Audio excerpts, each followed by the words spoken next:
Break के बाद आपका बहुत बहुत स्वागत है। आइए हम अपनी बातचीत को आगे बढ़ाते हैं अपने दोनों मेहमानों से।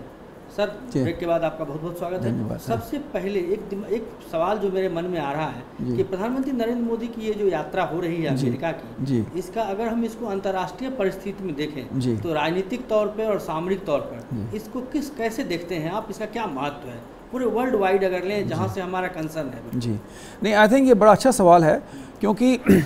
जब अमेरिका से जो भी नेता जाते हैं बात करने, किसी भी देश के होंगे, तो वो जो है अंतर्राष्ट्रीय सामरिक जो परिस्थितियां हैं वो उसका एक प्रभाव बातों में ज़रूर पड़ता है, क्योंकि उससे जो है रिलेशनशिप का डायरेक्शन जो है उससे तय होता है। तो अब ये परिस्थिति ऐसी है कि अमेरिका के रूस के साथ संबंध थोड़े ख़राब हो गए, थोड़े नहीं काफ़ी ख़राब हो गए, बल्कि लोग कहते हैं कि शीत युद्ध दोबारा शुरू हो गया है यूक्रेन के मामले में। और इसके अलावा चीन के साथ भी उनके तनाव जो हैं कम नहीं, काफ़ी बढ़े हुए हैं। तो चीन है, जापान है, बल्कि आज वो राष्ट्रपति शी का कोई बयान आया था कि रीजनल वॉर जो है इंफॉर्मेशन एनवायरनमेंट हो सकती है, तो उस पर यहाँ भी काफ़ी टिप्पणियाँ उसके ऊपर हो रही हैं। तो एक तो ये परिप्रेक्ष्य बन गया है। इसके अलावा जो है अमरीकी फ़ौजें जो हैं अफ़गानिस्तान से निकल रही हैं। हालांकि वहाँ पे अब एक नई सरकार बनी है, लेकिन उस सरकार के बारे में थोड़ा सा ये असेसमेंट करना है कि वो मतलब कितनी स्टेबल है, क्योंकि ये मतलब दोनों प्रतिद्वंदी थे, फिर उनके जो है डिस्प्यूट रहा इलेक्शन उसके रिज़ल्ट के ऊपर, तो उन्होंने सरकार बनाई है, तो उसके ऊपर थोड़ा नेचुरली कुछ सवाल वगैरह तो हैं। फिर जो है अमरीकी फ़ौजें निकलने से जो है वहाँ की जो सरकार है उसकी परिस्थिति कैसी होगी, और ख़ास तौर जैसे मालूम है कि पाकिस्तान के ट्राइबल इलाकों से काफ़ी लोग जो हैं वहाँ पे उनके बॉम्ब ब्लास्ट वगैरह सब चल रहे हैं इस प्रकार से। और दूसरा, पाकिस्तान में भी अस्थिरता की परिस्थिति इस वक्त अभी भी है। जैसे आपको मालूम है कि वहाँ पे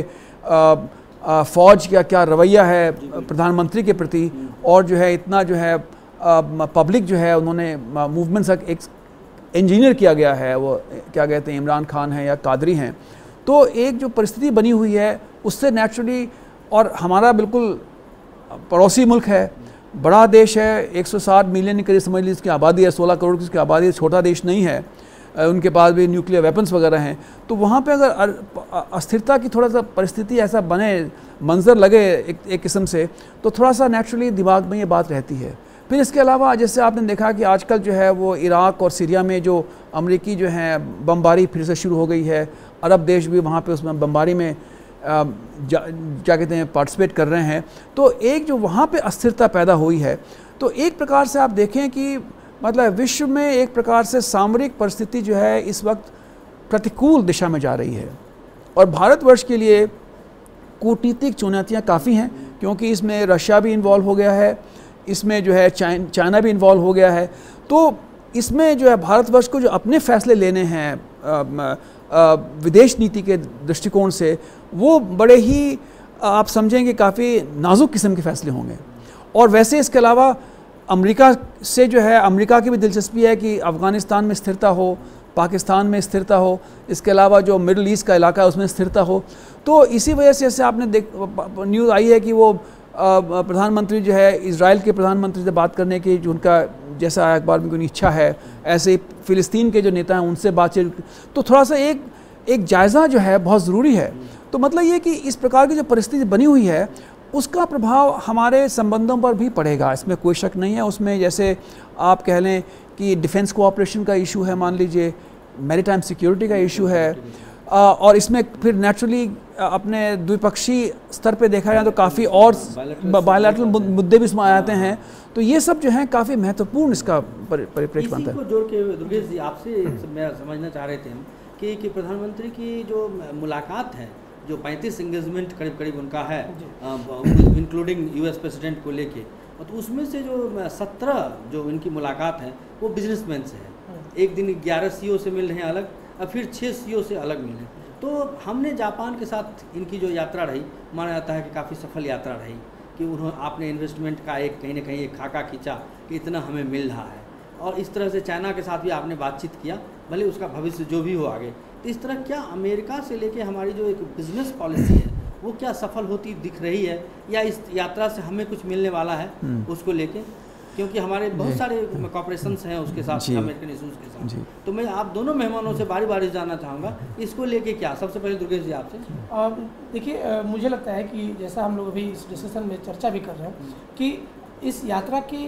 ये जो यात्रा है बहुत बहुआयामी है। इसमें केवल राजनीतिक ही नहीं, ये व्यापार के लिहाज से भी बहुत ही अहम मानी जानी चाहिए इस यात्रा को, क्योंकि दक्षिण एशिया में जाहिर सी बात है कि जैसा सर कह भी रहे थे कि अमेरिका भी चाहता है कि एक स्थिरता का वातावरण हो। अभी अफ़गानिस्तान में जो स्थितियां बनी हैं, नई सरकार बनी है, वो किन परिस्थितियों में बनी है, पाकिस्तान में जिस तरह के हालात हैं, और उन हालात के बावजूद भारत के प्रति जो रुख है पाकिस्तान का, वो अपने आप में बहुत जो है बहुत उसको सकारात्मक नहीं कहा जाएगा।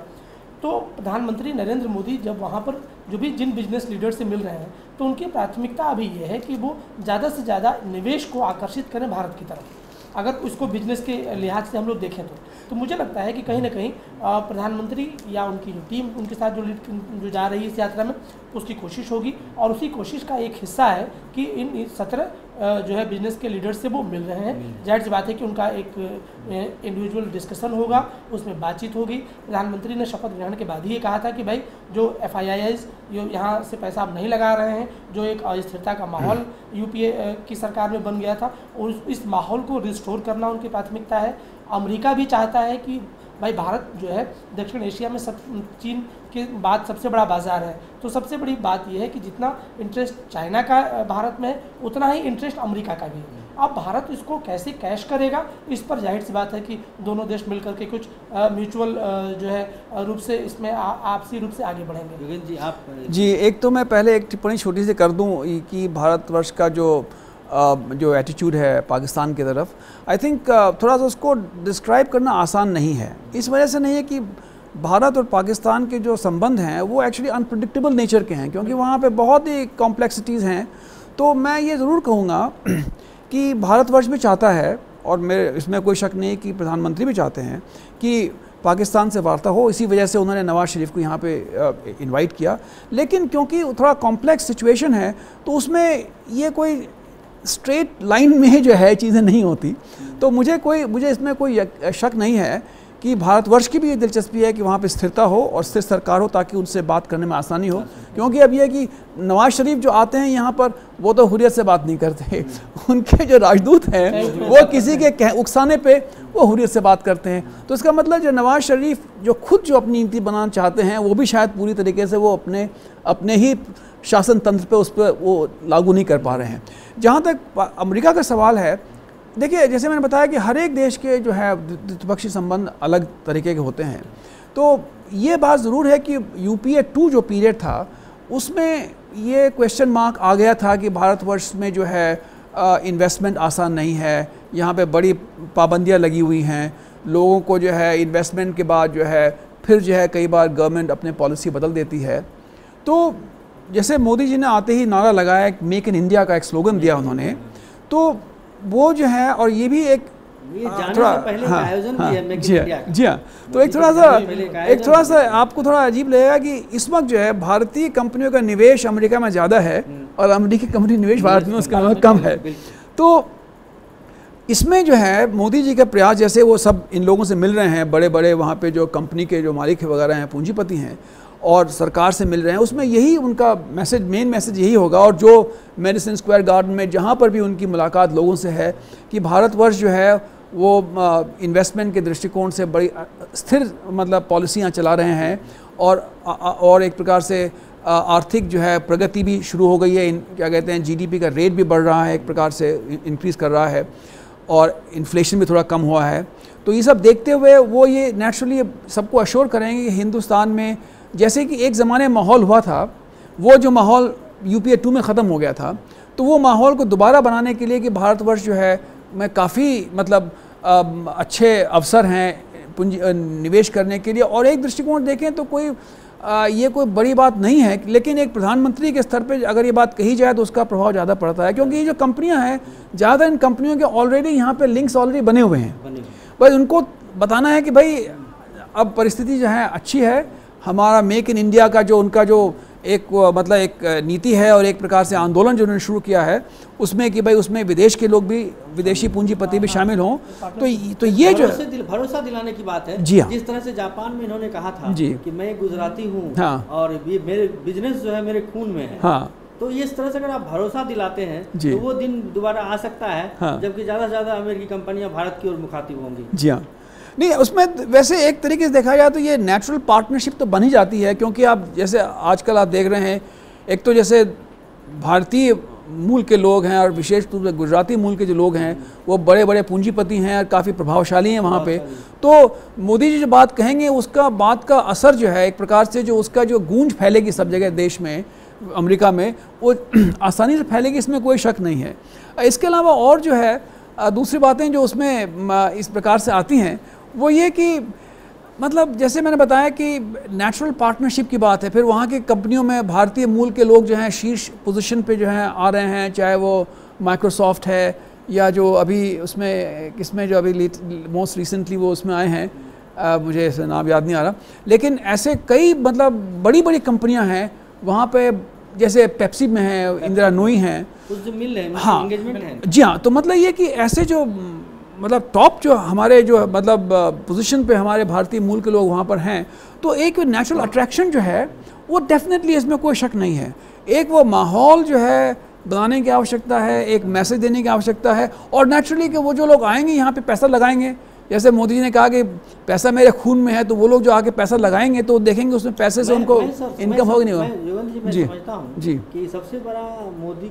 जी का टास्क जो है जी अब शुरू होने वाला है, बिल्कुल, क्योंकि आपने प्रधानमंत्री बनने के बाद हाँ, आपने ब्रिक्स सम्मेलन में गए, आप कंबोडिया गए, जापान गए, आपने चाइना से इंटरेक्ट किया, आप अमेरिका गए, आप सब कुछ गए, और बिजनेस करने के लिए एक माहौल की जरूरत होती है, और आपको एज ए प्राइम मिनिस्टर एक यहाँ माहौल बनाना है, जो माहौल पहले से नहीं रहा है, बाकी लोग भाग गए। तो अब तक जो आप दूसरे मंत्रियों को टास्क दे रहे थे, हाँ, और उनका जो प्रेजेंटेशन और होमवर्क आप कर रहे थे, तो अब समय आ गया है कि आप जब यात्रा से लौट के आए, हाँ, तो अपने घर में इस तरह का माहौल बनाएं और उस तरह का सिंगल विंडो दें, हाँ, ताकि लोग आपके यहाँ आए। नहीं, वो तो आई थिंक बिल्कुल साफ जाहिर बात है कि एक तो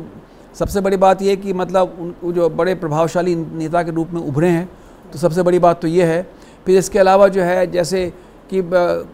पहले स्कैंडल्स वगैरह इतने निकले थे, तो अब ये कि भाई स्कैंडल फ्री पॉलिसी हो, स्कैंडल फ्री सारा काम हो, और रेड टेपिज्म जो ऐसे आते ही जो है उन्होंने जो है नई सरकार ने यही किया कि रेड टेप ख़त्म किया जाए, और मतलब जैसे उन्होंने कहा कि जापान का उनके साथ कि भाई हमारा मैनेजमेंट एक्सपीरियंस भी हम लेंगे, इस प्रकार की बातें कर रहे हैं। तो ये जो है इसका प्रभाव अच्छा पड़ना ज़रूरी है, लेकिन ये ज़रूर है कि कहना एक बात है, जो पूंजीपति आएगा वो तो परिस्थिति को समझ के परख के